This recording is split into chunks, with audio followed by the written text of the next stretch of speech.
ब्राह्मीं च वैष्णवीं भद्रां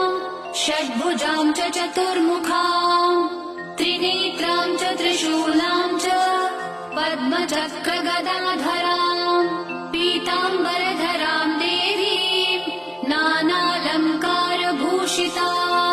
तेजःपुञ्जधरां श्रेष्ठां ध्यायेत् बालकुमारिकाम् ओङ्कारलक्ष्मीरूपेण विष्णोर्हृदयमव्ययम् विष्णुमानन्दमध्यस्थम् ह्रीङ्कारबीजरूपिणी